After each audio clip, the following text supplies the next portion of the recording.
त्रेता युग की बात है।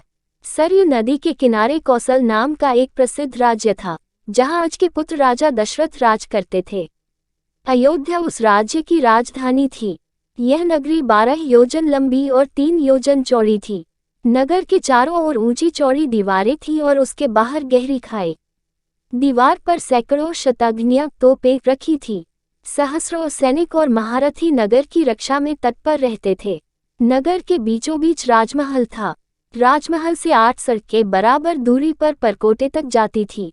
नगर में अनेक उद्यान, सरोवर और क्रीड़ा गृह थे।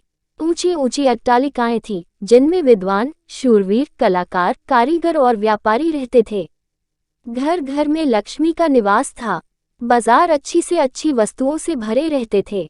नगर के लोग स्वस्थ और सदाचारी थे। कुल मर्यादा के अनुसार सभी अपने धर्म का पालन करते थे। सभी जगह शांति, पवित्रता और एकता का वास था। राजा दशरथ बड़े प्रतापी और सदाचारी थे। सगर, रघु, दिलीप आदि अपने पूर्वजों की तरह उनका भी यश चारों ओर फैला हुआ था। 8 सुयोग्य मंत्रियों की सहायता से वे राजकाज चलाते थे। इन मंत्रियों में सुमंत मुख्य थे। मंत्रियों के अतिरिक्त वशिष्ठ, वामदेव, जाबाली आदि राजपुरोहित भी राजा को परामर्श देते थे। इनकी सहायता से राजा सदा प्रजाहित के कार्यों में लगे रहते थे। राजा दशरथ ने बहुत दिन तक राजसुख का भोग किया। उन्हें धन, मान, यश किसी की कमी न थी, पर उन्हें एक दैत्य था। उनको कोई संतान न थी। जीवन उन्हें सुनासा लगता था। उनकी रानियां कौशल्या, सुमित्रा और कैकेयी भी इस कारण दुखी रहती थी। राजा ने इस विषय में अपने मंत्रियों और पुरोहित से बात की। सबकी सलाह से यह निश्चय हुआ कि पुत्रेष्टि यज्ञ किया जाए। सुमंत ने प्रस्ताव किया कि महान तपस्वी ऋष्य शृंग को यज्ञ का आचार्य बनाया जाए। ये राय सबको पसंद आई। यज्ञ की तैयारियां होने लगी। राजा दशरथ स्वयं ऋष्यशृंग को बुलाने गए। सब राजाओं को निमंत्रण दिया गया। मिथिला के राजा भी यज्ञ में सम्मिलित होने के लिए आए। अनेक ऋषि मुनि भी आमंत्रित होकर आए। सरयू नदी के किनारे यज्ञशाला का निर्माण हुआ। ऋष्यशृंग ने शुभ मुहूर्त में यज्ञ प्रारंभ किया। यज्ञ का घोड़ा गया। 1 वर्ष बाद घोड़ा लौटकर आया, तब बड़ी रानी कौशल्या ने उसका तिलक किया। अब वेद मंत्रों की मंगल ध्वनि यज्ञशाला में गूंज उठी। अग्नि में आहुतियां पड़ने लगीं।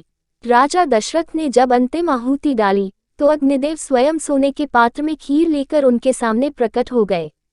ऋष्यशृंग ने अग्निदेव से खीर का पात्र ले लिया और राजा दशरथ को देकर कहा कि यह खीर पुत्रदायक है। अपनी रानियों को इसका सेवन कराए। खीर लेकर राजा ने उसे सर से लगा लिया। उन्होंने खीर का पात्र कौशल्या को देकर कहा कि तुम सब बांट लो। कौशल्या ने आधी खीर अपने लिए रख लिया, शेष सुमित्रा को दे दी। सुमित्रा ने उस आधे भाग का आधा अपने लिए रखकर शेष कैकेयी को दे दिया।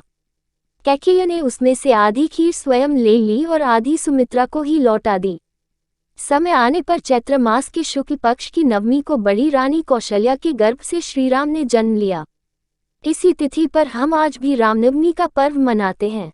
मंझली रानी सुमित्रा के 2 पुत्र हुए, लक्ष्मण और शत्रुघ्न। कैकेयी के एक पुत्र हुआ, उसका नाम भरत रखा गया। रखा ने बड़ी धूमधाम से पुत्रोत्सव मनाया। राजमहल में मंगलाचार होने लगे और स्त्रियां बधाइयां गाने लगीं। देवताओं ने फूलों की वर्षा की। अप्सराएं नृत्य करने लगीं। राजा और प्रजा के हर्ष का ठिकाना न रहा। चारों राजकुमार बड़े सुंदर थे। धीरे धीरे वे बड़े हुए और साथ साथ खाने खेलने लगे। चरों में बड़ी प्रीति थी। लक्ष्मण राम के साथ अधिक रहते और शत्रुघ्न भरत के साथ। चरों भाई जब अयोध्या की गलियों में खेलने निकलते, तब उन्हें देखकर थके से रह जाते। राम के रूप में अद्भुत आकर्षण था। उन्हें जो देखता, वह देखता ही रह जाता।